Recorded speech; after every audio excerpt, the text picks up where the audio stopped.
哎呦，杨队长来看病人呐？本来是送东西的，然后顺便看看田勇。啊，怎么样？感觉还好吧？夏初。啊，到。做一下病情陈述。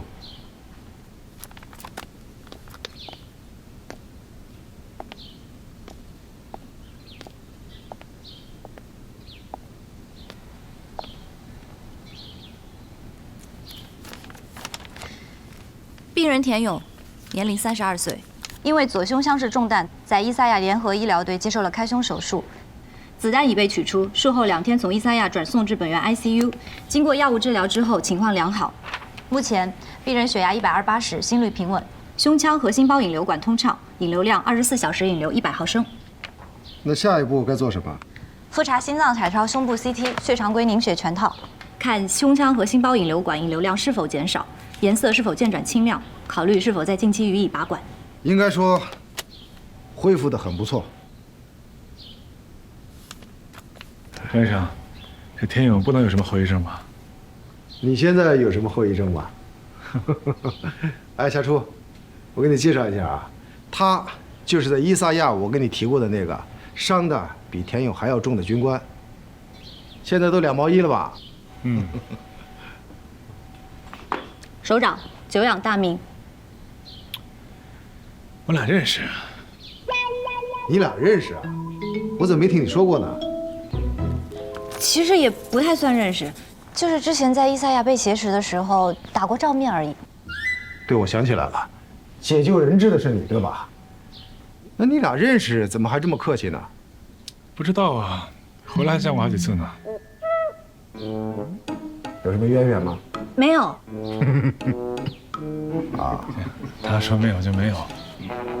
好，那行了。田副队长病情有什么问题，以后啊，你就找夏医生吧。没问题。好了，下一个病房。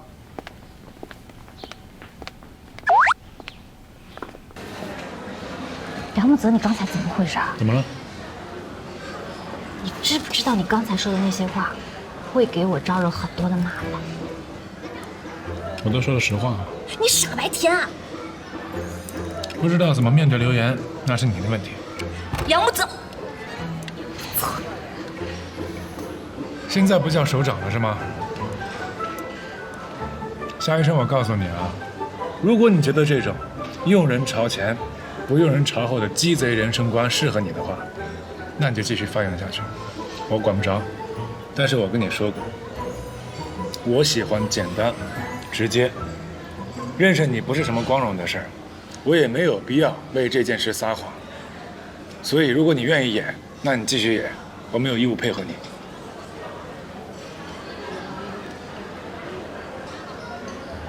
不对呀，不对什么？你不是特种兵吗？怎么了？特种兵的人设难道不应该是高冷炫酷、不善言辞的硬汉吗？怎么到你这儿人设就垮了呢？像你这么多话，万一要是接一个几天几夜埋伏狙击的任务，不让说话，不能动弹，那岂不能逼死你？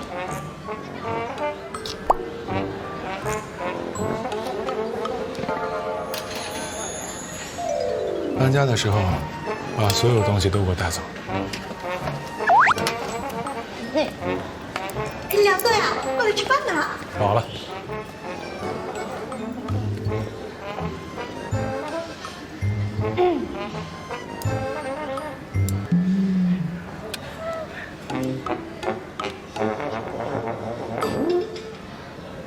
说我傻白甜，我是真接受不了。他是不是疯了？开玩笑吗？我哪像傻白甜？说一个军官傻白甜，田勇，你说我梁木泽作为军校最优秀的毕业生啊，你的队长，我从各个方面，身体素质也好，我是军事技能也好，思想觉悟也好，哪方面他不是1等1的？凭什么说傻白甜？我这都不是最生气的啊，最生气的是什么？当着他同事的面非装跟我不认识，认识我怎么了啊？你说认识我怎么了？丢他人了是不是？你老在这吃，我问你话呢，你说话呀啊！一会儿，别看了，我问你话呢。回回答你了呀。你当什么了？摩斯密码。我一直在想，我们之间是不是应该有一些意想不到的沟通和交流的方式啊，对吧？万一哪一天，保不齐你要是被俘虏了，滚蛋！怎么不是你被俘了？万一嘛？万一也不行。我跟你说，在我这儿就没有被俘虏的选项。太理想主义了，少校。没有理想，你当什么兵？没有理想，你怎么当兵？你当初当兵不是为理想来的？我是为了生存。我孤儿院长大，没爹没妈，高中毕业也没找着啥好工作，啥理想，找点出路吧。天佑，我告诉你，这你就不对了。就算你当时是为了生存来到部队，但是一待就这么多年了，多年以后，理想早就超越了生存本身。我告诉你，对吧？你也不用不承认，你不承认也没有用，啊！你看，这个就是最好的证明。啥呀？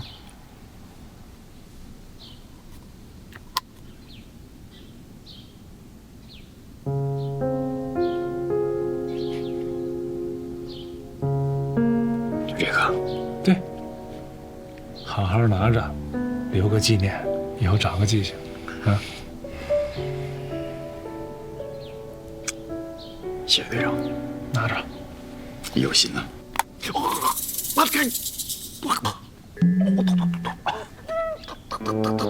疼就对了，疼就长记性了。忍住，这让我伤口疼。我给你拿去。我觉得是那两句话给他送过来的。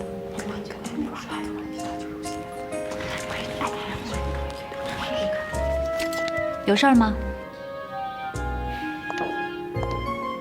我打赌，你穿的鞋子跟军装，是那位梁军官给你送来的吧？当然不是，他在追你。怎么可能？哎，你们好不好？怎么可能？他好像跟张医生很熟的样子。我怎么知道？所以当初你能去伊萨亚参加那个国际医疗项目的培训，是他替你向张医生打的招呼吧？梁木泽出任务去了吧？我不知道。小军失踪了，他可能会去部队找他。啊什么啊！你赶紧回部队。如果见到梁木泽的话，一定把这个消息告诉他；如果没有见到的话，一定留意。万一小军真的去部队了，立刻把他带回来。这孩子患有非常严重的先心病，必须立马住院接受治疗。万一耽误了，就会有生命危险，知道吗？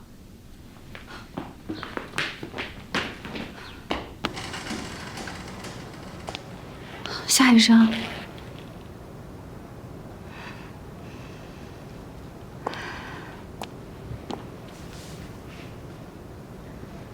怎么样？都已经安排好了，明天进行手术。好。有什么问题吗？夏初，你说实话。我怎么了？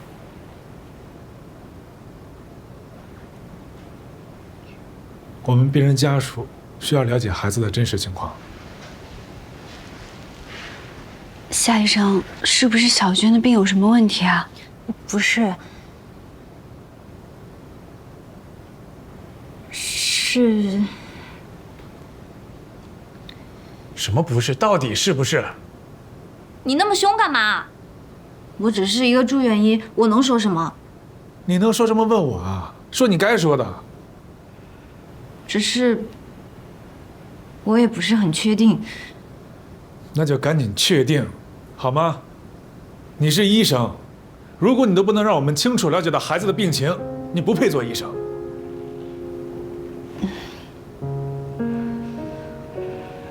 梁木泽，你够了！你有什么资格指责我？作为小军最重要的人，你除了让他感到不安，担心你随时都会离开，再也见不到你之外，你为他做过什么？他的病情发展到今天这个程度，你觉得你自己没有一点责任吗？如果你觉得我不配做一个医生，那你就更不配当一个父亲。哎，夏医生，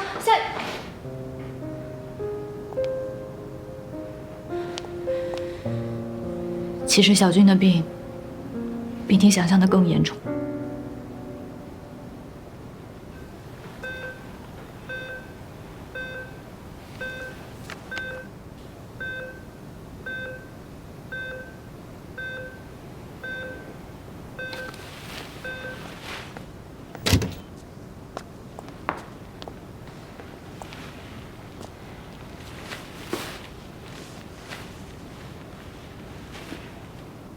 你在干什么？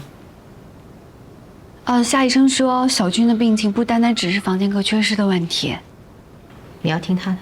我们需要了解孩子的真实情况。对，我觉得应该再做一个 CTA 的检查。你只是心外科的一个住院医，无权干涉我的诊断。是我让他过来的。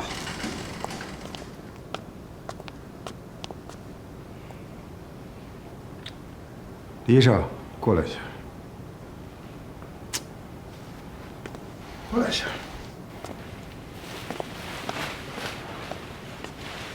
把病人资料我看一下。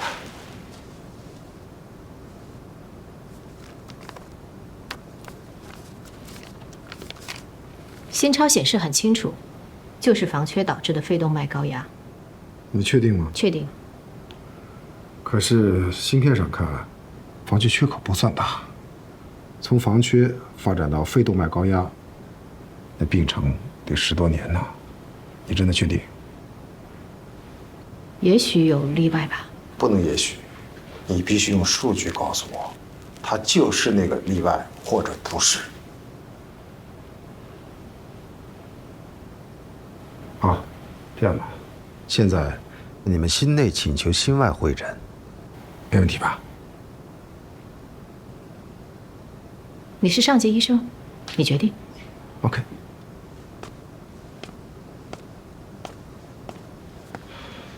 你好，我是心外科副主任医师张一驰。我们打算对孩子进行进一步的检查，来确定他的病情。会不会很严重啊？只有检查之后才知道了。李大夫，麻烦你赶紧申请一个 CTA 的申请单。好的。别忘了通知一下影像科，急诊查啊。小朱，申请单出来之后，你带病人去一下。是。别太着急。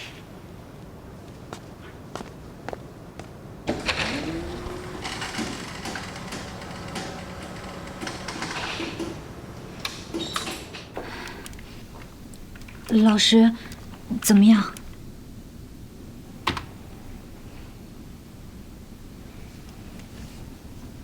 你是对的。房间隔缺损，合并左下肺动脉异常，起源于降部动脉。心超看的不是很清楚，可以肯定的是，介入手术方案也做调整，比我们预计的要复杂得多。不过还好，幸好提前发现了，可以做好充分的准备。这样吧，家属那边我去沟通，你回去补个觉吧。老师，谢谢您肯帮我。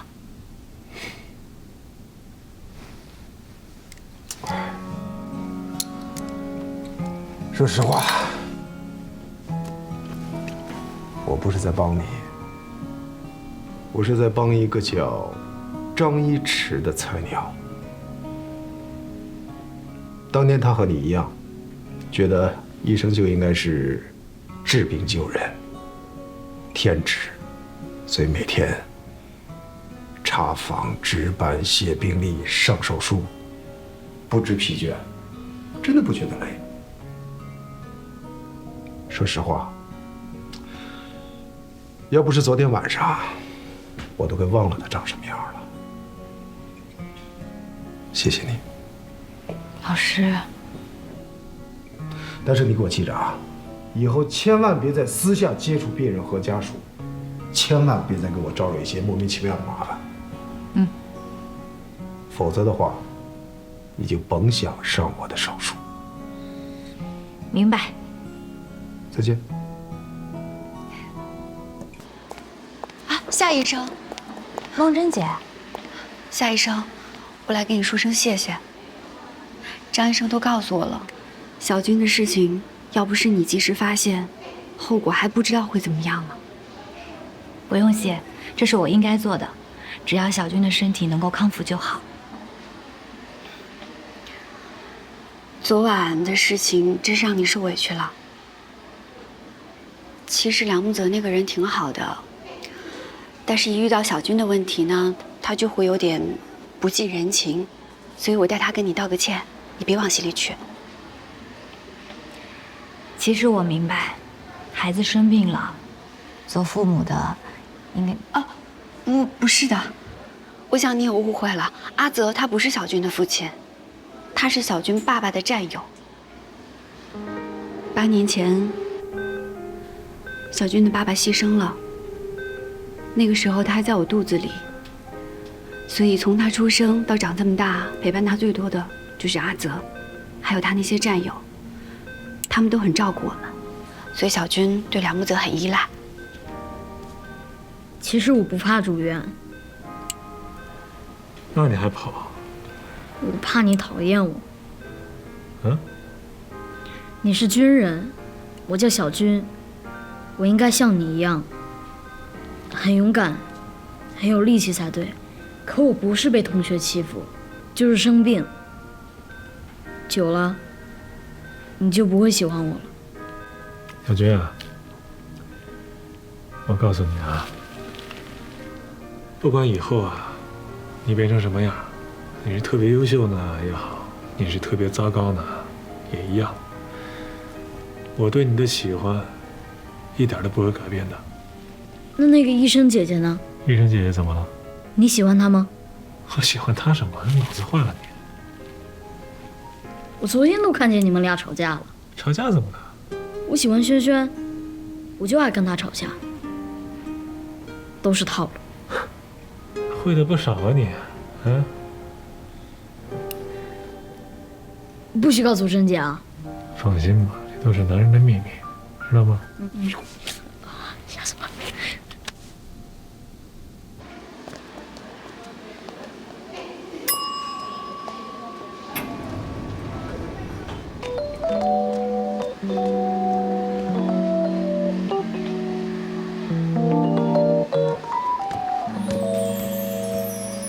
谈浪漫，天地都感受温暖。谈温暖，随倔强心也变柔软。心填满，对不起，每一天小小的陪伴。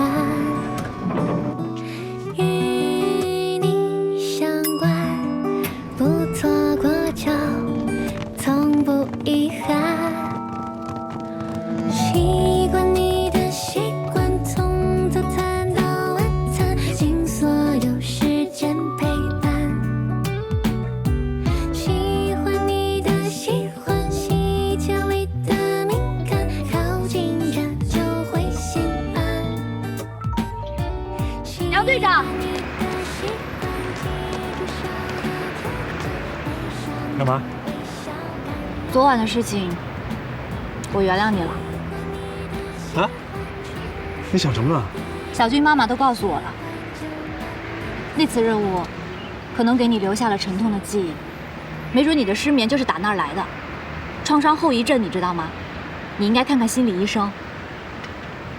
虽然你照顾小军母子这件事情看起来是挺感动的，但是你不觉得这是另外一种形式的逃避吗？逃避什么？把自己置换成小军父亲的角色，以此来逃避你战友已经牺牲的事实。